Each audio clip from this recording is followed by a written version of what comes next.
Hello there, my name is Dan and welcome to my garden here in Essex, Southeast UK. So it's about 8 o'clock at night and we're going to have a little look around the garden. You can see what I'm growing here and maybe let me know what you're growing and how it's doing. So we're going to start straight away with pumpkins behind me. So this here is variety Pacific Giant. So these are actually home saved, or this was grown from a home saved seed. So they're actually quite small for this time of year. I actually planted them quite late, and of course the cooler weather we've been experiencing this year has resulted in a relatively slow growth for the pumpkins. But it will be very interesting to see how these turn out.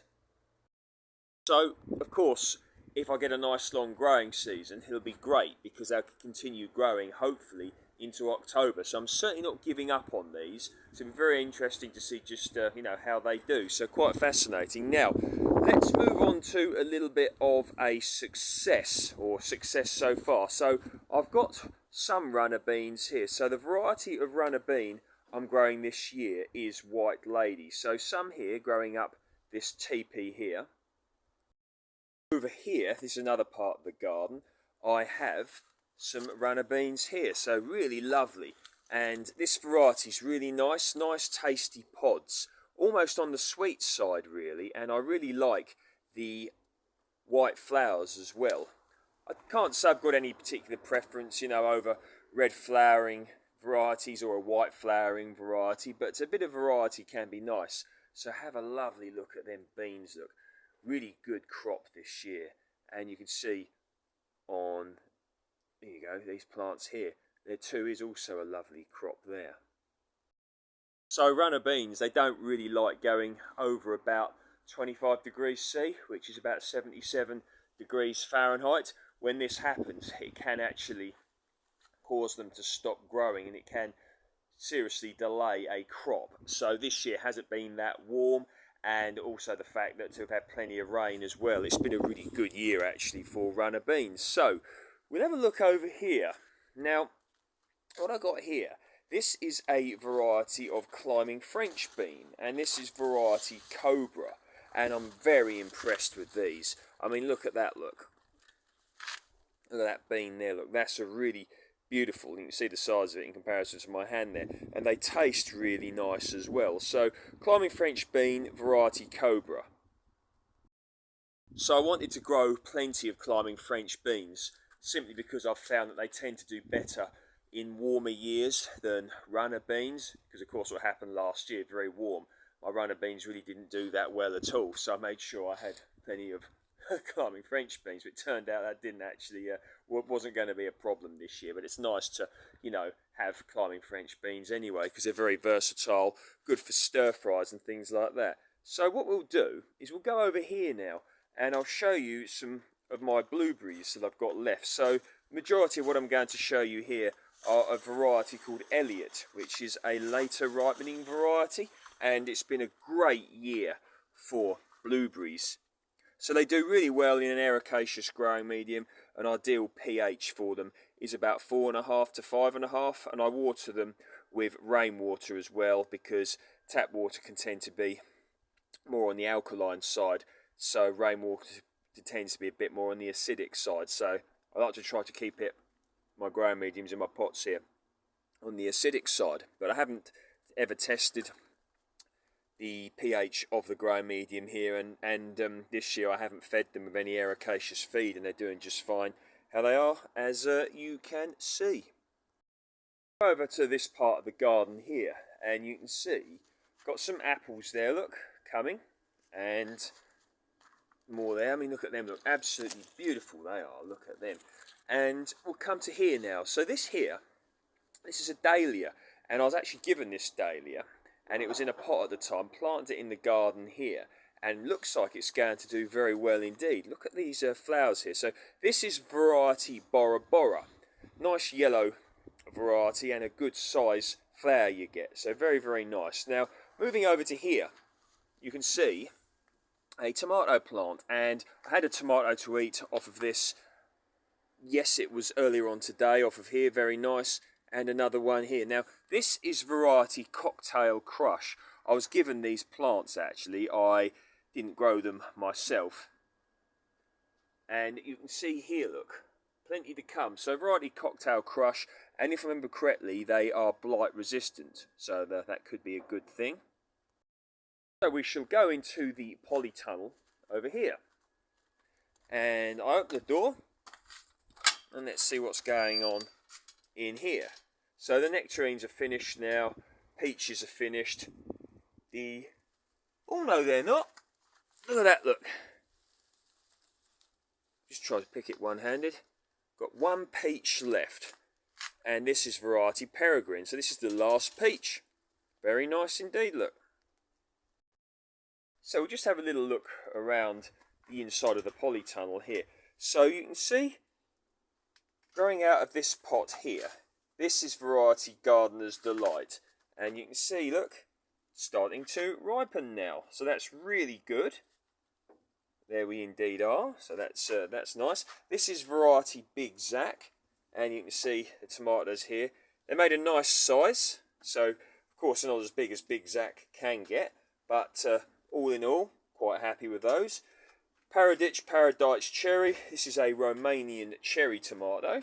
And you can look at those. Look, they look really nice indeed. Nice crop there.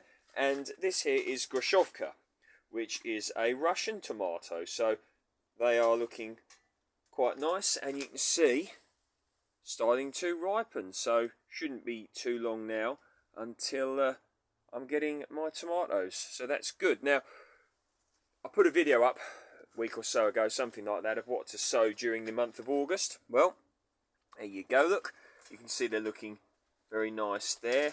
Many germinations already. The oriental greens at the back, and some spinach here, and some spinach here. You can check out that video if you'd like to check it out. Expecting a great year for grapes, which is, of course, a wonderful thing. So look at that. Look at just how many grapes there are on there. So this is variety Rhea. So going to be some lovely bunches here. Really something to look forward to, that is.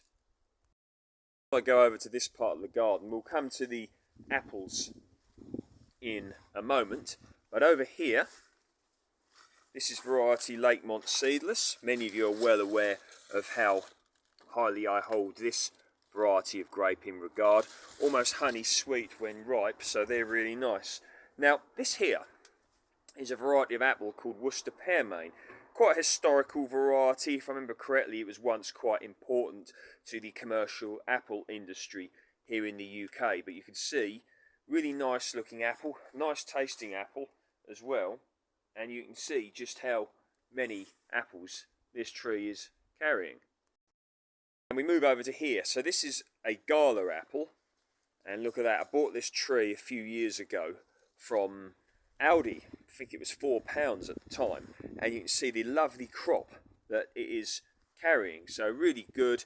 And the rain this year is very helpful as well to get the apples to a good size. If I remember correctly, they were a bit on the small side last year. So they're very good. Now, here we go. So this is some amaranth that I'm growing here, look. Now, you can see I've got it growing in a pot here. This is a pot of my garden soil from here. And all I did was put a few seeds in earlier in the year. And you can see, look, little flowers on the amaranth there, look. So, very happy there. How this turns out, I don't know. I've never grown amaranth before. If any of you have, you've got any experience, let me know. But quite a curiosity there. So yeah, quite a productive little corner of the garden here. Now, I move over to here. And this is a pear tree. Variety Concord, and look at that magnificent crop. Didn't get one pear from it last year, but this year, provided these all make it through, I'm going to have loads of them. So look at that lovely crop. Probably a good 50 or 60 pears on there. Really nice. More Lakemont Seedless grapes under here. Look, what I will be doing is removing some of the foliage off of these grapes. I've spoken a lot about that in the past, and I've got plenty of grape videos if you want to check them out. So quite excited about my grape crop this year. We walk round here into the other polytunnel. Here we are. So the blueberries in here. There's a few left, but the majority of them have finished now. Some little ones left. Now down here, got potatoes growing, variety Condor. So there will be a potato reveal video soon. Not yet, because I'm waiting to see just how big I can get the potatoes this year. These have had a very long growing season so far. I planted them actually in late February, so we're getting on for 6 months now. So we'll see what happens. And I've got some other potatoes in another part of the garden as well. The peach tree variety Dixie Red is finished. What I mean by say it's finished is I mean that it's finished cropping. Here has been absolutely fantastic this year, variety Nero di Toscana. And the tea plant here is doing very well. They like it wet, plenty of rain this year, and yeah, so it won't be too long now, hopefully, until I can make some of my own delicious tea. As we go, whatever, back to the garden here, the celery, full white celery, very good. Here we go, it's starting to get a bit on the bigger side now. As I've explained before in previous videos, I modular sowed them, and I also, when I planted them out very close together, so not expecting them to get big, but a nice tasty variety of celery, full white celery, and it's self-blanching as well, so very easy to grow. Here we have a variety of sweet corn, and this is double red. So there we go. So there you go, there's a cob there coming, so that's really good. And it's all looking very productive, if I say so myself. The perpetual spinach down here, otherwise known as leaf beet chard. Plenty of crop there still. Plenty of beetroots down here. Variety white albino beetroot. As you can see, really nice there. So there we go, there's a little update. So I've got some, in fact, let's have a look at the plums over there. So, got a plum tree here, variety Victoria, and I've also put a cucumber plant in there, and it's carrying a very good crop, you can see here. So this is actually growing in some of my own homemade compost. Made videos on how to make compost in the past, so you can check all those out if you want. But one issue I've had this year with the plums is maggots. Just so many maggots. I mean, we'll see, have a look at this one. Yeah, very tasty, but got a maggot in it. Want to get a grease band on here, and maybe I'll give it a winter wash, which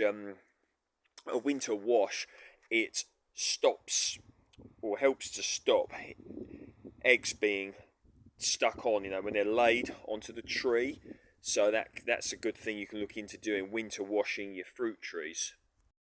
It's a shame though, isn't it? You know, this lovely crop, and nearly every single plum on here has got has got maggots in them. But there we are. That's gardening for you, as they say.